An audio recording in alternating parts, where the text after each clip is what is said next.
Utopia, ladies and gentlemen. I am Don Dino Spezzini, and I am one of the hosts of Oye Dimelo Cinema Club. For today's movie pick, I picked Siete Cajas. It is a film from Paraguay, which is where I'm from, and I'm representando. And I picked this film one because it's Paraguay hasn't had a long history of films, and when this movie came out, it revolutionized the film industry in Paraguay as it created the film industry in Paraguay because it had been asleep for about 40 years. And so this movie in Paraguay came out in 2012, and it restarted the whole film industry. And now there is a bunch of films coming out from Paraguay, or trying to anyway. So I was excited to finally actually watch it. And before I get into it myself, to kind of give more of a background and all that on the film, I actually want to ask you guys what you thought as first impressions, since I don't want to give so much away, more of a background wise of the film. So, would any of you like to give your first impressions? I'd be happy to. I'm Jason, by the way. Um, my first impression was it was a pre-impression actually. A movie coming from Paraguay, not having seen any movie from Paraguay before. I was expecting something with maybe even like a grittier, more independent feel, but this movie was kind of it had some cinematic flash to it. Like this is definitely a movie that I would have liked to have seen in theaters. I love the cinematography of it. I love the way it was shot. I like the lighting, I like that it was all taking place in like this centralized location in this Paraguayan market. I liked all the actors in it. I thought all the acting was pretty good. The story was pretty good, for all intent and purpose. So I enjoyed it. My first impression was I liked the movie, and I'm really happy that it was picked because otherwise I would have never even heard about it. As far as I know, I never thought about it. No one's ever told me about it. So I'm glad we get to explore this one a little bit. Nice. Chill. My first impression was I was actually really surprised later on because I didn't do any research or anything ahead of watching the film. So after watching it, I was surprised that was made pretty recently because it kind of has the vibe of like an early 2000 film. And what I was kind of like, you could tell that they had limitations filming this. Like everything is so, you feel claustrophobic in this world of like being in this market and like how everybody is kind of like, and the audience, they don't even know how big this market is. Because, like it must have taken some time to get from point A to point B. And they make it known like, well, everyone might know each other within, but you're so spread out and doing your own thing that it's like, it's a huge yet congested world. And like, I was kind of like, my first thoughts was like, it was really good. I did enjoy most of the acting and most of the story. I did feel like it was a bit, I don't want to say lackluster, but like, at the end of the film, I was hoping that maybe if they had more, like, I guess, a bigger budget or more things at hand to them, that it wouldn't have been a detriment, that hopefully it would have added more to the film.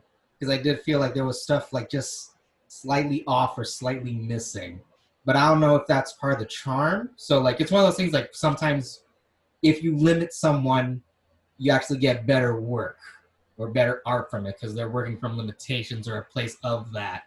But like I was just like I was kind of hoping a little bit more out of it.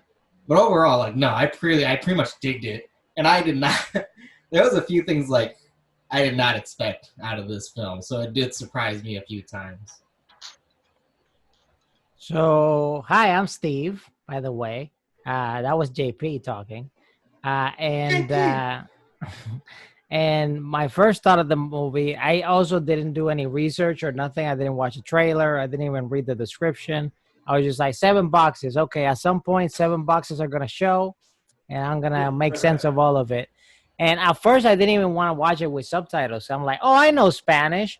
But then I was like, what, what, what are they speaking? Is this Spanish? Is this Portuguese?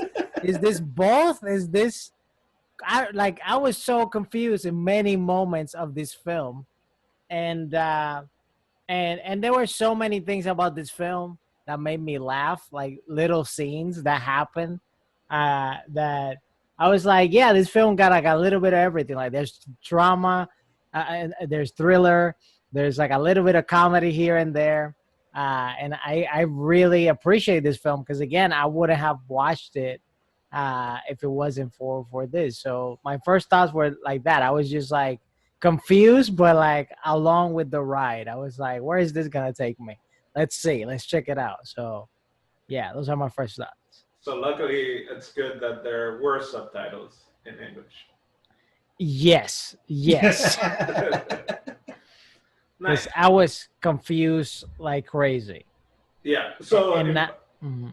in Paraguay, we have two official languages: Spanish and Guarani, which is an indigenous language. So you might pick up, I mean, certain words, especially a lot of. I always bring up usually animals, flora, fauna, those kind of words come from Guarani. So the word piranha is piranha, and pira is fish, ña is devil. So it's like the devil fish. You have jaguar that comes from jaguarete, that comes, jaguar. The word jacaranda, a lot of locations, a lot of plants, a lot of animals can be traced back to the Guarani language, to the indigenous. So yeah, in Paraguay, the language is Guarani. The currency is Guarani as well, which is something that they, talk. There's a lot of talk about money and what a dollar is and what a Guarani is, and how much money, $100 is in Paraguay, which in a lot of,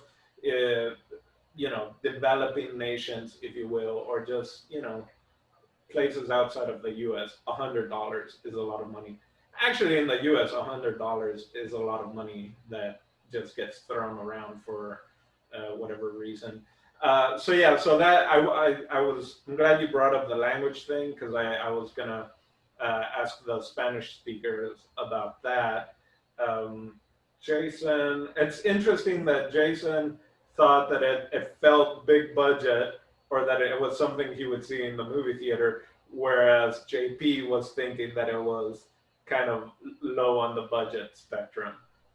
So before this movie, the other big movies I remember in the 90s, if I'm not mistaken, the movie was El Toque del Oboe, the playing of the oboe or the touch of the oboe.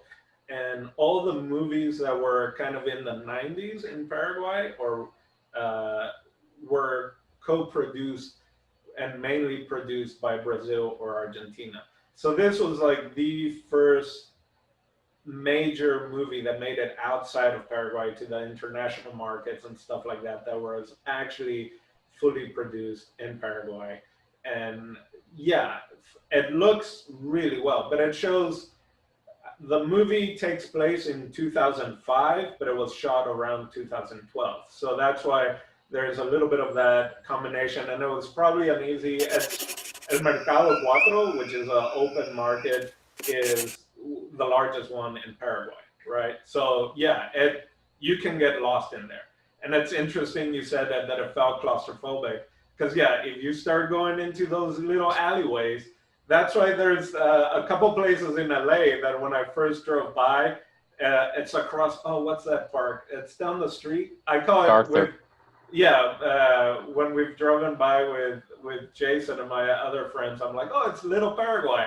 Because it reminds me of the Mercado Cuatro or other markets. And It's funny because I call it Little Mexico.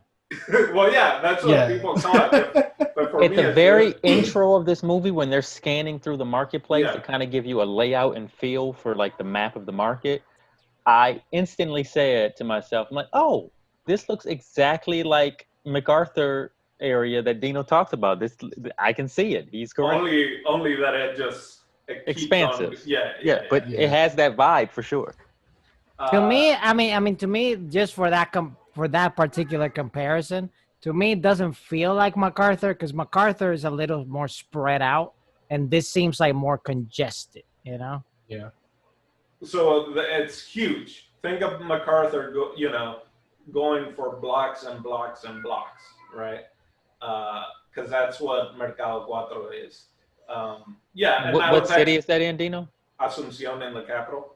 Okay. I was even talking to my dad, today about it, and he's like, of course, he's like, I remember back in 1960 when I first moved to Asuncion, like the butchers were there, but they also would come and milk the cow because people like their milk warm, and that's where you could get warm milk right out of the cow.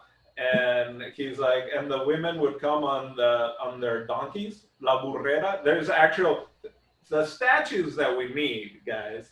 There's a statue in Paraguay leading from San Lorenzo, I believe, into Asuncion, and it's this woman on a donkey with her basket that she would come every morning to the Mercado Cuatro to sell what she had, and then she would go. So, or maybe it's Luque, La Burrerita.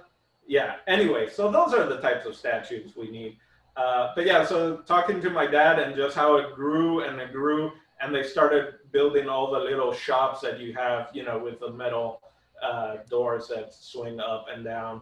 So the budget, yeah, I actually, before I left Paraguay in 2002, I was taking some theater classes, and the one of the directors, because it's co-directed and produced, Tana Shambori, I actually took a class with her because I remember the name because the name Shambori is it's not very common. So she is one of the co-directors. I like the women was actually kind of a strong, like one of the smarter people. That there were good, strong female characters in this. And then you even had, I feel like it checks off all the new things that the Oscars want for their best film, right? And it's got like you got some trans in there, some Asian, some Arabian, some Paraguayan, multi-language, like you got it all. So interestingly enough, they I think tried to submit it for the Oscars, but to be able to submit it as a foreign film, your country actually has to have a like film association or like a legit film. Yeah, I think a film associate, like you can't just submit a film to the Oscars and be like, hey, we made it in Paraguay. You have to have an organization. Same thing for the Olympics. You have to have a Paraguayan Olympic organization before you can submit. So yeah, yeah, I really like the idea that JP was thinking that it was under budget because for me it felt a little I thought it was going to be more under budget than what it ended up being. Like that's what I thought too. And I think that's the cinematography and the sound was so good that it made it not feel under budget. It felt like a movie to me. It felt like Yeah. any, independent film. And the only reason it really felt independent, honestly, was because there were no like name actors in it. Yeah. If that movie was starring Jake Gyllenhaal, it would have felt like a major Hollywood movie to me. I mean, the kid's name is Macaulay Culkin. Is it really? Is that his name? No, not at all. No? I saw the credits and they thanked every single extra in there, I believe. Like after the regular credits and all that, like special thanks, then it also just says extra. And I feel like it was every single person in the Mercado. Yo, because they work for free, so Yeah, you gotta. it's like, hey, you want to be in this film? So the writer was the other guy. What's the guy's name? It's Mangelia is the last name, if I'm not mistaken. He actually they had been working on this film. I forget for how long. He was writing it, and he had his computer in his bag in a car, and they stole the car. Like the car got stolen, and he called the police and all that, and he couldn't find I guess he didn't save it. It was before the cloud or whatever. So he didn't have a copy. So like when they made the report at the police and stuff like that, he was like, "Hey man, like the car isn't really like that important, but I have this script I've been working on. I just want my computer back. I have this Oh, script on man. there." And he said almost immediately after he like left or the next day, he gets a phone call and it's like, "Hey, so you want the computer back?" And he's like, "What? How do you?" It's like, "How much are you willing to pay to get your computer?" And so like they were basically blackmailing him, or they had his computer hostage. And I don't know if he paid a couple times and they still wouldn't give him the computer. So finally he was like, "Screw it. I already wrote this film once. I am going to write it again. And now that I wrote it once, I can write it twice as quickly." So it kind of shows you like the type of police in Paraguay. And like, it felt very authentic. Watching this, Yeah. like after being outside of Paraguay for so long, for me, it was just like, "Yep, that's right. Yep." That was like one of my And- main questions. I was gonna say, how authentic is this film? Pretty free. Like them having a pickup truck and the pickup bed is where you put people that you arrest. Like that's And pretty. dead people as well. I don't. I maybe. I don't. I mean, he does talk when he's calling for like the paddy wagon or whatever. They're like, "Yeah, we don't have one." And he's like, Yeah, there's that scene for sure. I was like, I bet this happens a lot over there. yeah." Like they're like, "Oh yeah, we need a car. Sorry, we don't have one available." So Oh my yeah, the gosh. paddy wagon. It's mainly the pickup trucks, especially. That was typical of like Friday, Saturday night, like after the clubs. Like they have the prostitute there. Like they would just pack that up with drunk people usually from a bar fight or like at night and stuff like that. And if you want to go down a rabbit hole, there's a lot of YouTube videos of just like drunk people that are like sitting in the back of a police, like not even the cruiser, because it's just like the trunk bed, the bed of the pickup, and they're just going in Guarani in Spanish. Damn. So yeah, so it was very authentic. I talked to my brother and even my dad, and I was like, "Yeah, you have," and the little people with the carts, like they're all kind of like in their own little world. They all know each other. They all, the cops are there all the time. The whole idea of like, "Oh, we can't drink while we're in uniform." Uh, I have a very, when I was underage, we were drinking outside of a gas station because that's what you do when you're it was summer, so we were all staying at a friend's house. We had been in the swimming pool. So I don't know, it was like 10 p.m. It's a bunch of kids, like 16 years old, and like barefoot or flip flops and like no shirts on, and we're just drinking. And we see these cops, and we're like, "Oh my god, cops!" And so we're like, hide the beers like in the bushes, because as a kid you're just should we run? And we stay, and these two cops come up, and they're like, "Hey, so we see you guys are having a little party. Like we'd like to have a party too, but it would look bad if someone in uniform buys beer. Like, could you guys buy us some beers?" And we're like, "Yeah, of course." And so like they had underage kids go and buy alcohol for them. And so the two tallest, oldest looking guys went in and bought beer for the cops, brought it back, and we were all trying to do like small talk with the cops. They bring back the beer, and the cops are like, "Oh no, not that beer." And like, so they sent them back Oh my to like god. exchange the beer for what they wanted. And then they got their beer and they left us be. So like when it's like authentic, it's pretty freaking authentic of how like the police, are, which is sad in that they can easily be bribed or just are very like, yeah. And there was a lot of Paraguayan humor that came across, like like when the phones get stolen from the guys, they have like 150,000 or dollars, and then their phones they just stole our phones. Yeah, like there were small. I don't know if the humor came across to it, but there's this weird dry Paraguayan humor that was also popping up a little left and right. Yeah. Going back to language, Jason, what were your thoughts of like the Spanish Guarani? Could you tell at all any difference?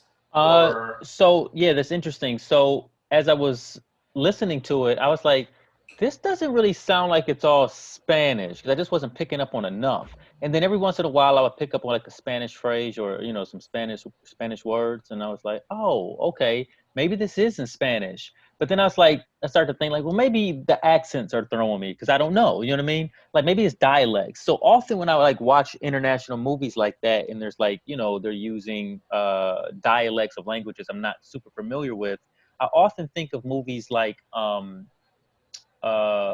those Guy Ritchie movies like Snatch, yeah, where some characters have such deep, rich accents. It's like even if I know English, I'm not going to be able to pick up on this. You know what I mean? So I just assumed it was something like that. So it's actually really good to hear you guys talk about like, oh, well, this Spanish is like not super fluent to me either. So that's interesting. I'm glad yeah, that you guys talked about that. yeah. Basically, the whole slang in Paraguay is just Guarani. So kind of like here it's Spanglish, there Mm-hmm. it's Yopana, and which is a blend of Spanish and Guarani. Mm. So yeah, and yeah, I know. JP, did you feel the same thing with like Guarani? Like, did you realize since you guys didn't even Yeah. didn't research, was like Guarani Spanish just I knew that it wasn't like regular Spanish. I mean, just a few of the telltales was the use of the word "chow." Like no one uses that in Mexico.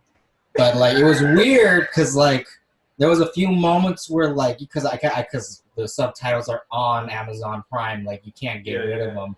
There was a few moments when they're talking like just casually enough where I could tell it's like the translation that they gave in the English one. Like I know that that's the quickest one for a person to read. right. But it was so weird, like saying it's like no, that's technically not what they said, but whatever. Like Right. that's chill, but like in the few times where like, but that didn't happen as often because I think for the platform, I caught on to that one a lot more than this one. So it was almost weird, like the few times I did catch like a regular Spanish or like Spanish that didn't have any like mixes or twangs in them. It was like, oh, okay, you know. But like, no, like it didn't bother me at all. But like, I guess it was like one of those things. Like I just had to accept, like, okay, I can only understand at least maybe 1/4 of it if I'm trying to interpret it. So I have to turn off my brain for that one. There's a well, because not only did I notice that, but I noticed the Guarani parts were sometimes translated. Like it was not. It was clearly like that's not what she said in Guarani. Because there's a lot of slang and a lot of bad words were being thrown out left and right in Guarani that just were not being translated Right. like that. Which I just on the whole translations and subtitles and all that. I've been watching the series Dark on on Netflix, and it's German, and I actually had it in English with English subtitles. And yeah, the subtitles, and then what was the audio, the voiceover, were not the same all the time. And then I actually just put it in German audio with English subtitles because I was like, I feel like it's gonna be better in German, and it is. But so yeah, there's definitely the idea of like, what's the quickest way we can translate this and not be literal and get the point across. And then if you actually take the time to translate it properly, that was the thing in Dark. And the audio was like, "What the shit," and the subtitle was like, "What the fuck?" And I'm like, "Wait, so the like, at what point did you go from the German of "what the fuck" to "what the shit" for English? They're about equally the same. Um, all right, so back to Siete Cajas. Do you guys have a favorite character or a favorite scene? Yeah, I know JP was saying that the end was a little lackluster. Was there like a favorite and maybe something that kind of didn't make sense or you wish you had more explaining? I just wish that, like, as strong as the female characters were, like, what I kind of wanted to see more of their resolve, you know? Because at the end, like, but it was one of those things, like, I have to remind myself during the film, Yeah. like everyone is literally in their own world right now. Like, when Victor is doing all this stuff, by the time that he realizes the weight of the situation, it was his mom, right? Or his sister? Sister. His sister, like, she's basically where he was at in the beginning of the film. So you realize, like, oh wait, she's not caught up yet. She has no idea how heavy this shit is. They're like, oh, he's just dealing with maybe some weird stuff that we don't know, you know. So you have to, like, realize, like, oh, she's not helping the cops because, you know, she wants them to get into trouble. If anything, she wants him to get out of it because they don't even know what's going on. But, like, it was just weird because I kind of got lost also, like, the purposes of the boxes, and I also kind of got lost with the I guess the kidnapping scheme, which was why the boxes are important in the first place, because of this botched kidnapping scheme, you know. So I was hoping that some of the characters that were introduced later on kind of had, you know, a better resolve, and also a few characters. No, that's a lie. One of the characters, it was the guy who took the first box. Yeah. His buddy, like, you find out, oh, it's actually his friend, but then he just kind of nonchalantly leaves the movie because, you know, his role is finished, but we don't get to see, like, what happened with this guy, you know. Which well, is, he said he's going to his ladies. He has oh. to go back to his ladies. I think that's the thing. Right. You were assuming a lot of the Spanish, but then in Guarani, there's there's a little more information. So maybe that's what it was, right? You were most likely, yeah. You were just like, oh yeah, I totally understand this, but maybe there were little moments where you get a little more explanation from it in Guarani. But man, some of the casual, like, dark humor was also, I'll admit that there, like, in my opinion, there wasn't a lot of humor, but, like, when it was there, it was pretty damn hilarious. Like, even to him calling the phone, or Victor calling the phone, and the people who stole it, they're the ones answering it for him, but they're both really chill. I was like, nah, that's just life, bro. It's like, if you want to see the guy, he's at this place. He's like, yeah, cool, thanks, bro. Like, well, no mention it. Like, how casual that was. Like, just answering the phones. Like, oh no. And they had a bunch of phones, like, on the floor spread out, like. Yeah, and again, it's part of that hood, right? Part of that, you know, they all kind of live in there, in that area, and it's just like, all right, let's, what do you want? Yeah, what does it matter? You know, and they even try to be nice to the people. They like, hey, at least we took, what was it? It was like, you're lucky we're just taking your phones, or it was like, you're lucky I don't know how to drive. That's why I'm just taking your phones and not your car. Something like it was such a very throw-off line. And then you see the two kids, like, in the rear window. Like, once they meet up again, they high five each other. Like, heck yeah, we got 2 phones out of the deal. Yeah. But yeah, and Steve or Jason, favorite characters or scene, or wish something was a little more fleshed out, or. I think my favorite character was the sidekick, the Liz. Oh yeah, Liz was great. Yeah, she was funny and she was really good acting, and she really understood how to play a sidekick. You know what I mean? Like, that's not always something easy to do. You have to, like, kind of understand story structure and character structure and arcs to, like, be good at any, like, archetype. But she nailed being a sidekick. It was fantastic. There is something that I didn't, not that I didn't understand, but if anything painted a picture for me in this movie of the developing nation, developing culture, third worldliness of it all, was the money. Because, like, you know, being a person who, you know, appreciates finance, I had to convert the money right away just so I knew what was at stake here.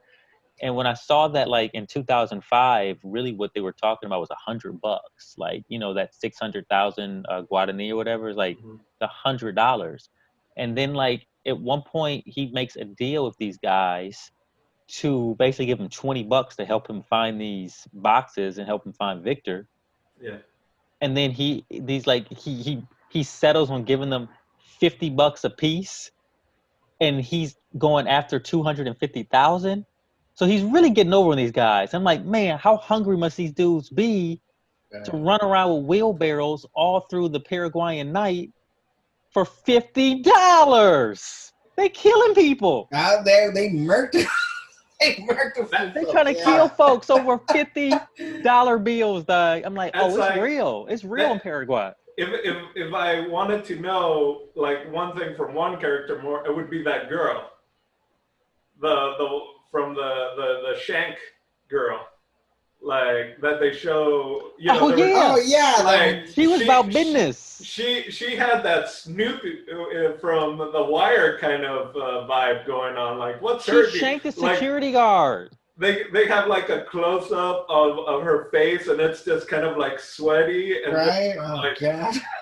damn, like She was not playing with anybody, dog. She shanked that security guard over $50.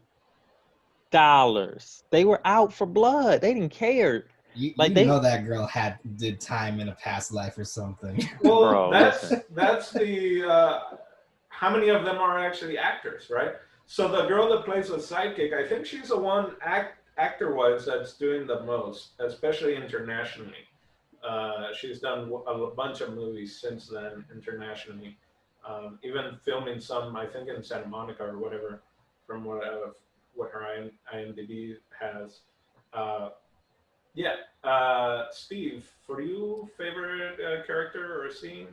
Yeah, I'm glad I took some time because there were scenes I was trying to remember and I had to literally, but while you guys were talking, like write it on the post-it notes because I forget certain things.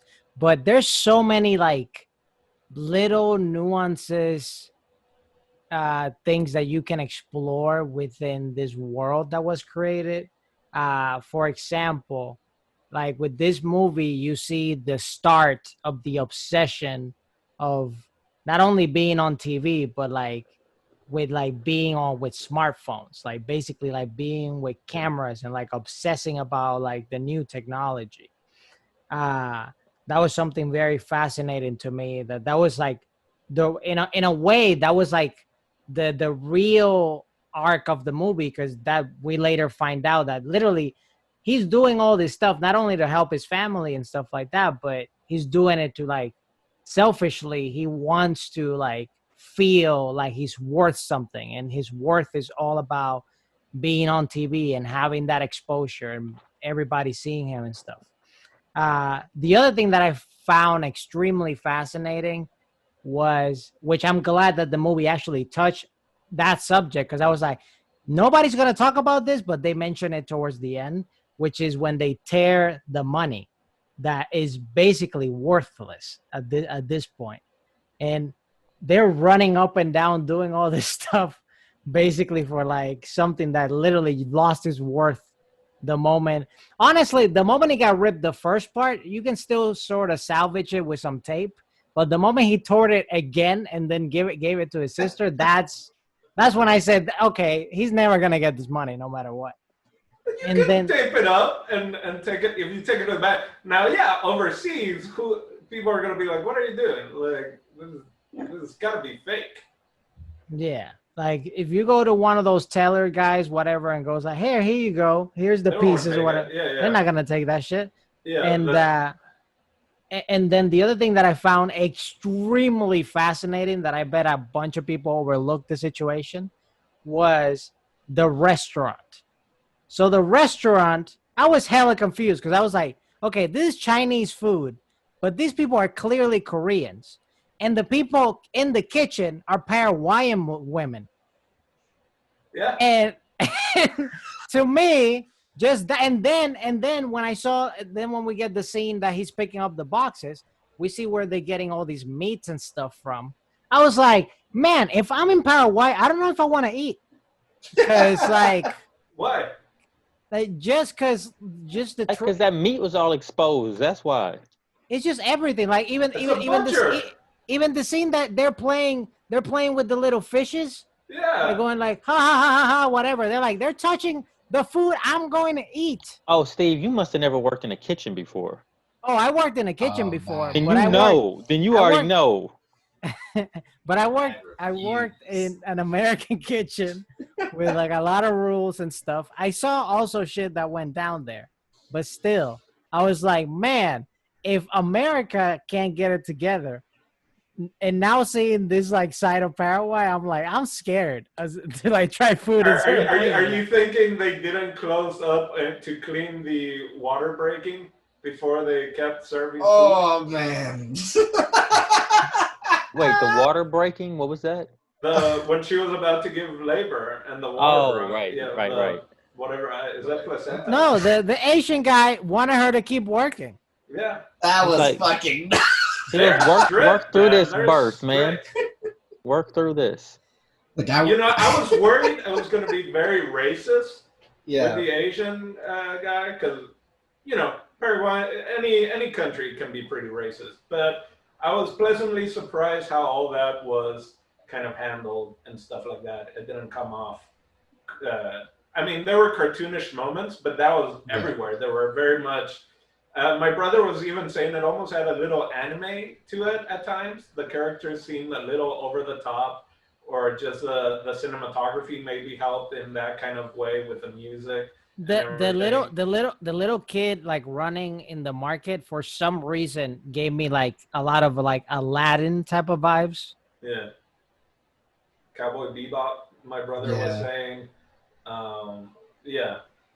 But hey, that's where you want to go. If we go to Paraguay, we're also, if you look at the side of the truck, it has a phone number. If you call any of those phone numbers, well, one, they might be disconnected, but they're the actual numbers of whatever business they borrowed the van. They didn't just like dress up a place. And phone numbers, oh no, I think they added a digit. Regular phone number, like landlines are 6 numbers. Cell phones are 7 numbers, if I'm not mistaken. I know, that's weird. Can we talk a little bit about the phone obsession stuff? Yes. You see, for me now, it's like, oh, it's a little whatever. But looking back into how it is, and then the filming of trying to film stuff, and then at the end realizing that someone was filming with everything that's been going on now, with like as soon as some shit goes down, as soon as there's a Karen involved, everyone's like this. So just seeing that this was filmed in 2012, and they were already thinking about it in 2005 at shows. I think I might have told Jason last time I went there in 2013. People were going around with 3 phones. It was like because with you can't transfer phone numbers. At least you couldn't. So they would keep on to the phone number that was their original cell phone number that they got. That there was kind of like family because they were all on that same plan. Then they had a work cell phone number that either their work gave them to them or they just kept it. And then they had a third cell phone number that I guess was for the bitches and hoes, or what they said for their friends. So people are going around with 3 different cell phones on them just to keep the original number, the work number, and then a friend's number. So people are pretty obsessed with their phones. Yeah. What do you want to add to that, Steve? Or just talk about the obsession? Just talk about it Yeah. because you know, it's rampant at this point. Everybody's glued to their phones. But that's, we kind of see the start with this movie of the obsession of it. Yeah. Of like, oh, what are you doing? You're recording me? How do you do that? And like, and then like selling these phones for, I don't know how much it translates to dollars, for how much she was like selling it for, but they were like, oh yeah, that's super What a expensive. Need That was a lot, was yeah. basically $100 in 2005. It's about $85 today. Yeah. $85. Yeah, that's a lot of money, I guess, over there. And the character of the gang dude, he was like trying to get like I feel that character didn't get, I guess, as much exposure as he could have been. Because in the beginning, we see him as like he was trying to like help his kid with the meds and the whole deal. Yeah. And then now he's like super bad guy because he just got a tip from cops or whatever. And he just went berserk mode, chasing basically a dead body. Well, it's weird because like he was just like the kid, you know, like they have, as soon as they have the goal in mind of what they're doing or why they're doing the terrible shit that they're doing, they're gonna go have at it. You know, like for the kid, as soon as he realized, no, I need this phone because this phone has a camera and I want to be on a screen. And as soon as the guy found out, mistakenly so, thinking that the boxes actually had money, he's like, no, I want fucking money because I'm never gonna see that number in my lifetime doing the stuff that I'm doing. So that's my fucking money. And the bad guy, if you will, at the beginning they already said that he was doing kind of shady businesses, right? Like he was the regular go-to, and the only reason why he missed not having the 7 boxes was because he was going to buy medicine for the kid, right?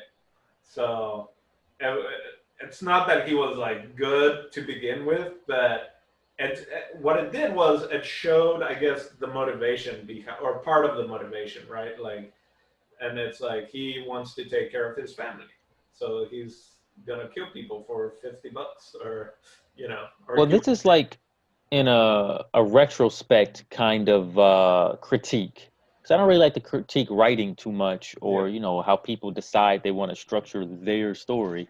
But and it could have been an acting thing as well, or just a directing thing. I don't know. But sometimes once a movie is completely done, you don't know. But I feel like with that character, his name began with an N, right? Nelson. Nelson. The thing with Nelson is that at first you don't really want to hate him right away because he's just like a competitive dude in the marketplace like everybody else. And like, hey, dude, like you're watching TV, like you're gonna get out hustled. Bye. Like that's a good lesson to teach the young man, right? And then you realize he's hustling his butt off because he's trying to take care of his family. So that makes him super respectable and commendable. When he turns into the bad guy, I was like, oh, this is gonna be the villain. For me, the turn wasn't strong enough.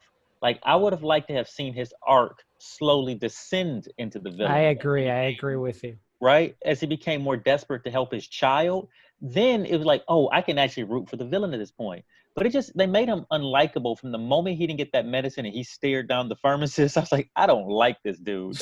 like from that moment, like he's clearly the bad guy. I get it, but they could have written a way stronger villain and made it would have made everybody's motivation in the movie that much stronger. I think having a villain that strong and even that likable. I will say my favorite moment of the movie was the beginning of the third act when he sees himself on camera. He's about to give up. And then he sees himself on the TV cameras and he remembers his dream. He goes, oh, wait, my dream is to be, I got to do this. He found his 5th gear. And it's like, okay, I dig that. Like, let's see you turn it up a notch to win the day. That was a very, I don't know if it's tender moment, but it humanized him. You know, it brought back, it had a little bit of a pause and just like, oh, he's just a kid, right? Like, oh, like, this is, you know, and I guess maybe that's a little bit like Aladdin or whatever, right? Like, it's like, just like, oh, he just got messed up and way over his head. I already knew, I already knew from the get-go that was a bad guy. It just felt very bad guy type of thing. Like they mentioned that he was in some other shady stuff, and maybe you guys missed it. Speaking of the money, though, really quick, did you notice at the beginning over the radio or the TV, like they were talking about the dollar, like the dollar versus the current, like, and it was very, because everything is kind of in dollars, you know, like around the world. It's just like, well, what good is your money if it's, you know, and it's weird. There's been a talk now for a long time of getting rid of zeros you know, because everything starts being a million 500,000, and it's it's what, like $500, right? And just like it gets to the point where growing up we had coins. We had a 5 cent coin, we had a 10 cent coin, we had a 100 cent uh, coin, and uh, and uh, and they've dropped all those coins. They've all just lost all value. So then there was mil, 1,000, that was made into a coin because that became the lowest denominator, right? And there's a 500 coin. Yeah, but it's lost values. I was just talking to my dad about the money wise, and I was like, so how much is that now? Because he's been going back. He goes back every year, and he basically said from going to the grocery store that it costs the same amount as if you go to the grocery store here, but the people don't have that money, right? So that's how bad it's gotten, right? That imagine what you pay at a grocery store, what your normal weekly, grocery trip might be, and like if you have a family or whatever. Now imagine earning, a quarter of that amount of money. Like it's so yeah. The money thing is just it's very it was very well done. Like I think it's a movie that does a really good job of showing a face of Paraguay, which is the that Mercado Cuatro, that kind of world, and the different characters like the cops. Oh my god, like that's a precinct. Like you think that's a like that. I don't know if you guys noticed. There's like a battered up Paraguayan map in the commissioner's, like that tiny room. That's the commissioner's office, probably. Like that's the thing that these tiny little sheriff, you know, police stations are, right? What about that Um, shot at the end of the movie with the the river. Paraguayan cop, and Oh, he's standing there, and the Paraguayan flag is waving behind him, and he's like, Did you remember that? is he the one? I No, is The he? guy I who I shot the Yeah, yeah, yeah. Nelson. Like he feels like a I superhero, right? I Yeah, he's guess. standing there with the wait flag behind him. wait. So that shot, was he proud of it? Because I thought he was like kind of like sort of like second guessing what he was doing. I That's what think No, I. it was like the music was starting to play. They were just kind of like wrapping up all the characters and stuff, and kind of just showing where everybody was at the end of the story. And it wasn't so much that he was proud. It was just like there was pride. It was like Paraguayan pride, and Yeah, to me, it felt like a director nod to like yeah, this is pride of Paraguay type yeah. situation. Because Because right after that, they had them taking the other police officer that passed away in the coffin with the flag yeah, over him. yeah. which was weird because like in that shot, I actually assumed that the way that he was even like just looking like very stoically, I assumed he was already at the funeral. It's like, oh, we're gonna see his comrade being laid to rest, but not the next shot. I was like, oh wait, no, that procession that's probably happening at that moment. He's not even there, Yeah. So I was like, oh, okay, so it's just like taking pride in taking Paraguayan pride. Yeah, I think I mean it's Brown Lives Matter, as in because the police uniforms are brown. Yeah. No,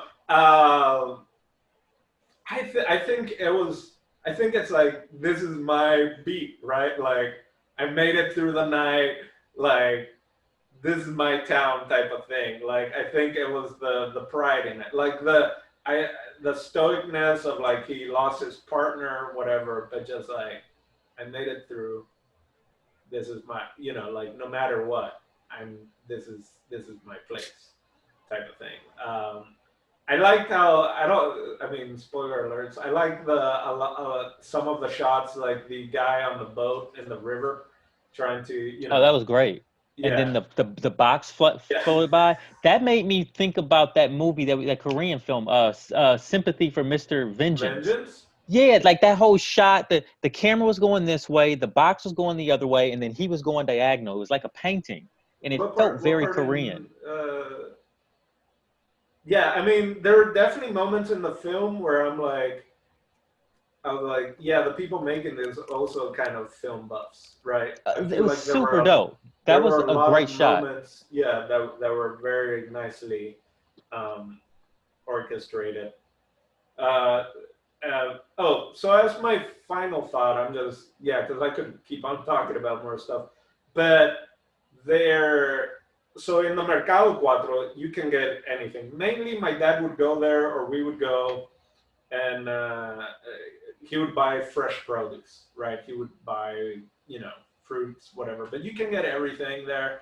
A lot of counterfeit. That's just what Paraguay is known for it. Like we have the black market capital of the world, not in Asuncion, in Ciudad del Este, which borders. It's the border between Paraguay, Brazil, and Argentina. There's a river there. That's why the whole thing, him on the river, he's not just on the river. He's gonna go. He's gonna want to go across the border, right? Like he's trying to get away. He's like headed But toward the Amazon. yeah, when the it'll take him a while in that little canoe, but yeah, when the movie came out, in the beginning, I talked about where is it there? Yeah, that's a little better. I talked about there hadn't really been a film industry in Paraguay since the '90s, and again, that was like with being co-produced with Brazil and Argentina. If not, they were filmed in the old VHS, like cameras. Like it was very amateur. And so when this came out, the highest grossing film in Paraguay until this movie came out was Titanic. So that kind of shows you like what the films that were being played or what did well in Paraguay, right? Mm. I don't know how that is now with all the Marvel movies and all that, but it came out. It was a huge hit in Paraguay. Everyone backed it up to the point where the fact that it was at the Mercado Cuatro, no one would bootleg the film. They had they had their little cardboard signs that said like, "Don't ask me for 7 boxes." Like, we aren't like bootleggers unite. Like there was like a bootlegger union in Paraguay, and they were like, "We aren't bootlegging this movie. Go support this Mad movie." respect, man. I Because dig That's that. awesome. the directors and writers, there are a bunch of DVD bonus features, and part of it, like they stayed in the Mercado Cuatro, like, and maybe even spent the night like with people there and stuff like that. So that kind of shows you what like what like if you show people in a certain light, right? And like if you have that respect towards people and you want to do things a certain way, like they'll back you. The fact that people are like hustling, like like what they're hustling for $100, and this film comes out, and it would be so easily to bootleg and just get whatever, and the majority of them being like, no, we aren't bootlegging this movie, like it just goes to show, like, you know what, like we're together, we're a community. It's not always there, but this touched so many people down there in such a way, that's just pretty impressive. That it's not a lot of times there where people are like, I'm not gonna break the law. I break the law 99% of the day. I'll sell you any bootleg thing you want, from uh, Jordans all the way to video games to movies to but I'm not gonna bootleg a Paraguayan movie. So anyway, I really enjoyed the movie. I think deep down I was a little hesitant of watching this because I was afraid that I was gonna be overacted, or in my mind what acting is in Paraguay, and think of it like soap acting, and Yeah. and so I was worried of that. But there were definitely moments where you can say this or that, but I was very happy with it. I was very impressed. I think it's very authentic to the Paraguay and the story of the people that work there and stuff like that. My only note was I thought it was really silly that the gang of cart people were chasing him while pushing empty carts. But I think that was my only thing that I was like, why are you doing that? You're making so much noise. Like, you could sneak up on anyone and shank them if you weren't pushing a cart. I thought about that too, and I kept thinking about it. And then, when I realized why they were taking those carts with them? I want to hear what you say, but I think... I noticed it when the girl shanked the guy, right? The reason the wheelbarrow gang had their wheelbarrows is because they was hustlers. They can't leave their wheelbarrow in the marketplace. Like, that was their money. That'd be like leaving your car with like no doors on it somewhere with a key in it. Like, you don't do that. Okay, I mean, I'm glad. That makes sense. Yeah, I'm glad you got it, because that's exactly it. I'm thinking, we're thinking like, you want to sneak up on people, you don't run with that. But no, that's their livelihood, right?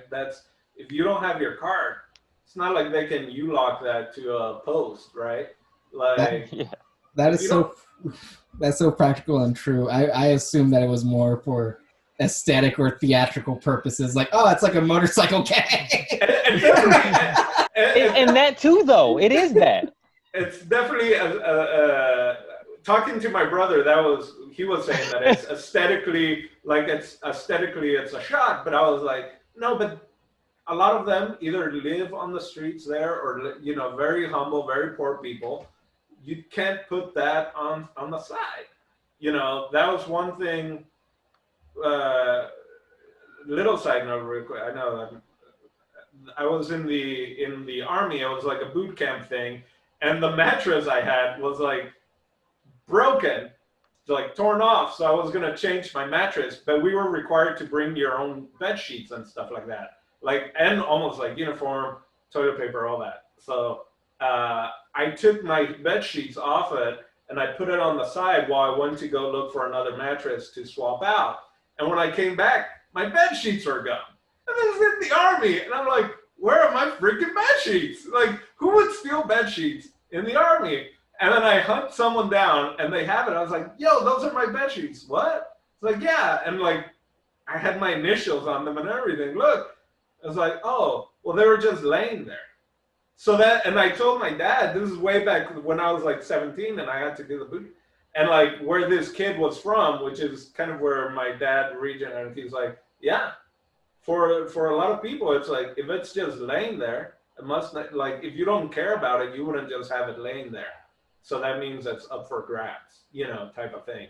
So yeah, the fact that they were running around with their carts is like, that's their money maker, right? Like, you need that at all times. I just thought it was really silly, but it looked kind of dope. They're just running around, but I'm like, you could catch up so much easier if you just leave it over to the side. Anyway, I can keep on going. Final thoughts on other people? Anyone? It was a great film. I mean, I was worried that the use of the cell phones, especially because I honestly thought that the kid's dream was kind of silly, and I thought it was gonna be a fucking crutch of the movie, but it actually became like the one thing that actually was true throughout. Like, it was almost like the theme throughout the film was this kid's want to literally be on screen for no matter what cause. Because like at the end of the day, like I was glad that it ended. The film ended with him smiling. Yeah. Like, it was such a traumatic moment, but at the same time, his dream was finally fulfilled, and he just smiled. No, it's a heavy movie. It's kind of quirky, and it's like I almost thought I wasn't gonna like the film because it's like one of those films that purely by misunderstanding, the plot happens. Like, everyone has they only a few people are in on it, like what's going on, but everyone, it's all because a lie, a mistake, a lie, a mistake, a lie, a mistake, and then it just all comes crumbling down. But no, it's a fun movie. It's fun to watch. I do wish that they had more, to be honest, like, because I was actually hoping for more. So, but that's not to the detriment of the film. It's just something that me as a viewer would have liked to see.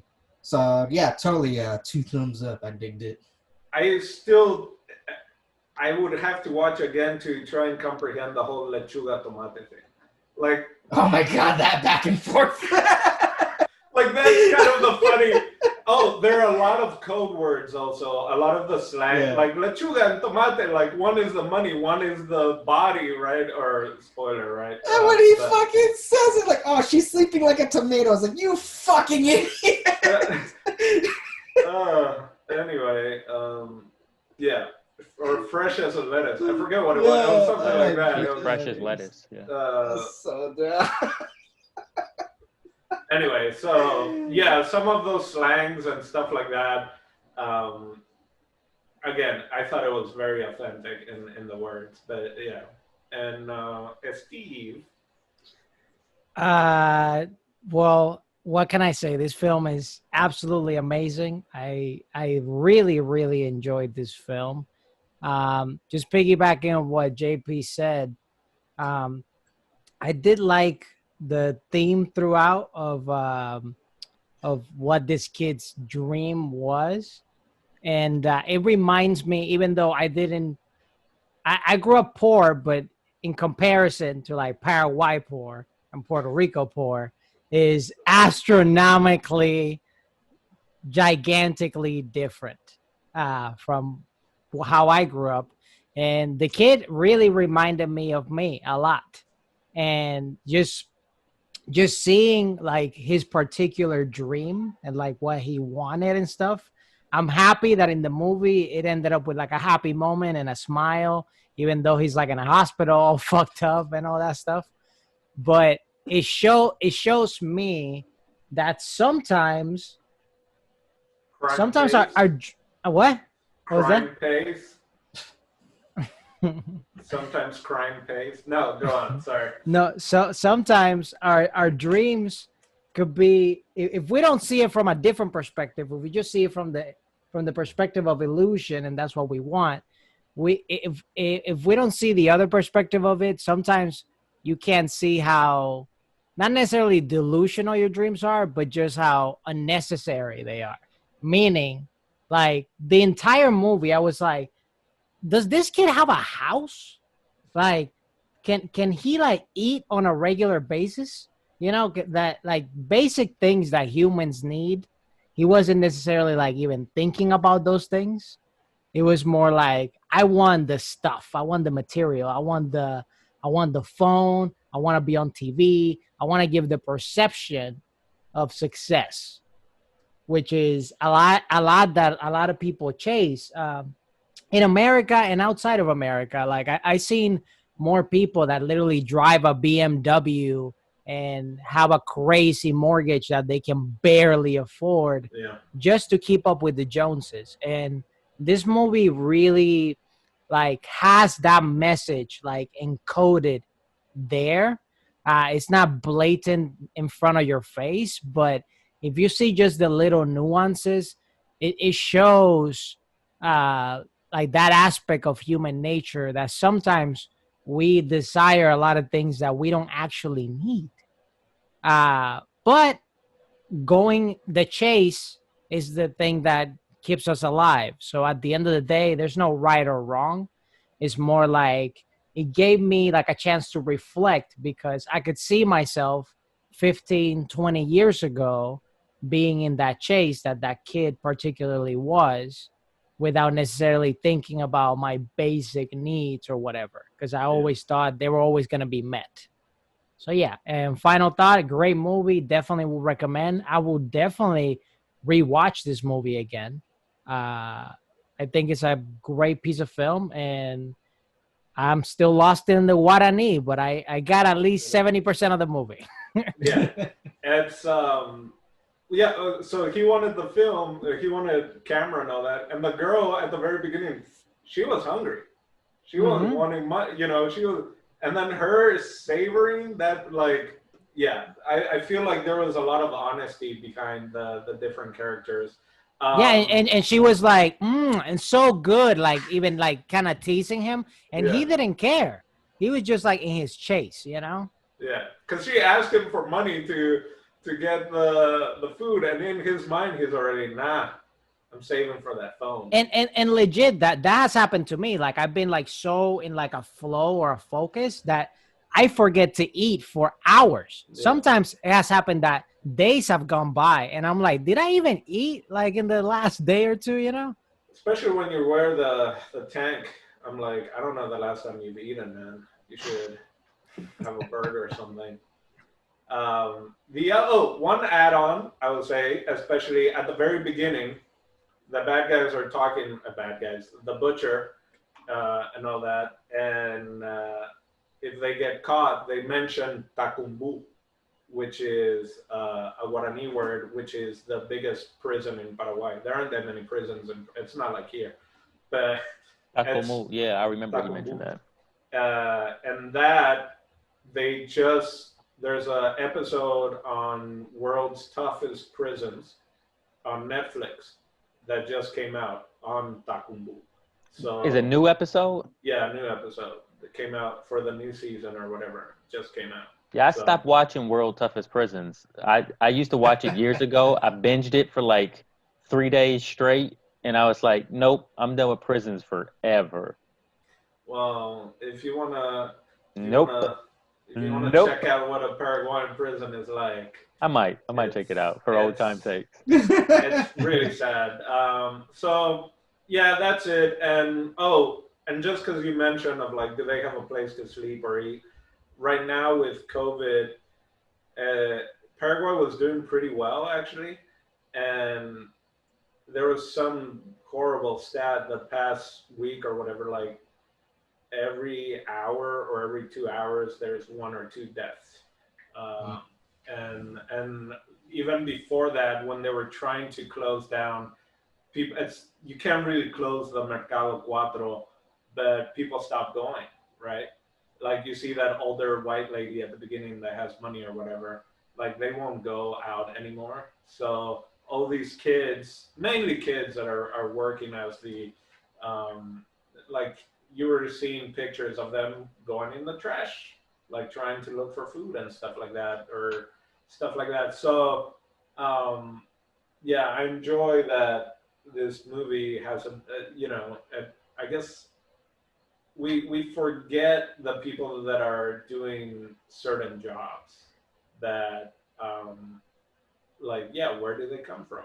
Especially being here, like, do they have a place to sleep? Do they have a place to eat? And now, as bad as it is here, like Steve was saying, as poor as people in Puerto Rico are, like everyone is suffering, and all those people that you see in this film that are actually those workers are probably really struggling. So yeah, I don't know. Yeah, it's a weird thing watching that because the last stuff that I heard from how it's been in Paraguay and all that, it's been getting worse. And if you think about it, yeah, it's anyway. Recommend the movie. It's I definitely want to rewatch it just because there's a lot of things that I'm sure I missed, but I really recommend it, and I want to end on a high note. So yay for Paraguay for not bootlegging and actually coming out with a great product. And they've been since then the duo of what the hell's his last name? Maneglia and Shambori. They've come out with a few new films, and other films from Paraguay have come out that have been doing pretty well. So, Paraguayan film industry is coming around. Now, Jason, you didn't give your final thought. I did not. Dino was supposed to go last, but he couldn't help himself. He wanted me to go last, so I guess I will. I'll keep my final thought very brief. I enjoyed the movie. I would recommend it. I liked it a lot. I went into this movie with like very limited expectations, which is actually a really good place for me to go into a movie. Like, I didn't know what it was about. I didn't know what to expect. I didn't know like how indie or how much money or how, like I didn't know. You guys keep talking about money like Paraguay. No, it wasn't. No. It's money on the hey, and don't say you guys just because we got curly hair and you don't. Yeah, doesn't mean we all look alike. Don't do that part. Because I didn't say none of that. It's just JP and Jason. the money Oh, had okay, nothing. my bad. The money doesn't have the to do lower with half. the money doesn't have to do with Paraguay as a nation. The money has to do with Paraguay as a film industry. Yeah. Considering that there's not that much film there, I wasn't sure like who was going to be investing in film and something that doesn't really exist at that moment. Yeah. So that's what I was like, oh, I didn't really know what to expect. But and then also I was like, I didn't know about the acting level. But I will say this, I will never, because as I was watching, I was like, oh, these actors are really good. Like this is competitive any place in the world. This is good acting. You know, for the most part, like for the actors, they were good. So I will probably never go into a movie again from any international place thinking that like, because like we watch these Americanized or Europeanized movies, like, oh, they got the, you know, like they got the marker on what good acting is. Like anybody can do good acting. But you forget that sometimes because you don't think really, well, I don't at least always think with a very global mind, you know? You get that imperial American idea that they teach us so often that America's the best at everything. But yeah, anybody can be Not. good at anybody can be good at art. You know But what I mean? what we've learned, I think, from this film and also from Babel that we watched that there were like the kids in the kids in Morocco, all the Moroccan Everybody people was good in that movie. weren't actors. They just saw like a casting and they showed up. You And know, they were great. so and Bro, a lot of real acting comes from hunger, from struggling. yeah. And they pick these people from the streets and go like, act like yourself. Yeah, that's some of the. What's the one with Willem Dafoe that we watched? Not Sunshine. The guy who did Tangerine and then did the one in Florida. Um, the Florida Project. Yeah, like that little girl and the mom had never. They were just found and they were put. And it's sometimes it's like be yourself and I'm gonna film you, and kind of. I mean, I've seen some movies with rich people too who have acted very well, and they've never. Okay. Just to counteract what Steve said, just to not counteract it, counterbalance it. But Steve's not wrong, but he's not right either. You know, just there's two sides of the argument. Yeah, don't let Steve believe that he is right more than half the time. No, he's I'm half right on this one. all the time. He's definitely half right. But yeah, that's my final take on the movie. I really enjoyed it. Steve, what do you have for us next week? Yeah. Next week, I've been literally throughout this entire conversation, I've been debating what movie am I gonna pick because I literally have like 4 movies that I want to see. Oh So wow! TBD. But just because, no, I'm gonna say it right here. Oh, okay. Ooh. I made my decision. Just because we are finally on a foreign train, I want to kind of like keep it going a little bit. You know, it might stop after next week, but it won't next stop. movie. Oh, we'll see. So next movie. Next movie for next week is literally the movie that made me fall in love with acting, and just the pursuit of getting into the entertainment industry, and it's called Noviembre. It's a film from Spain. And I believe it's like either 2001 or 2003. I'm not sure, but it's called Noviembre. We've spoken about this before. Cool. Yes. Happy to see it. So that's the next film. My pick. Sometimes I get that confused with Sin Nombre. No, it's literally spelled like the month, but just in Spanish. Noviembre. Gotcha. So like that. 2004 maybe? Then that one. Or 2003? It's also, in the early 2000s. Sorry. November is a Courtney Cox movie from 2004, but there's November from 2003, which I think is the one you're talking about. It's from Spain. It's in Spanish. Did someone else was that you? No, it couldn't be you. I just met you. Someone else was telling me about Noviembre. Probably me. Because I do recommend that movie to a lot of my friends in the industry, because it's a great piece of film. I would think it'd be amazing if someone else told me, but you told them to watch it. Maybe I told Jason and Jason told you, you know?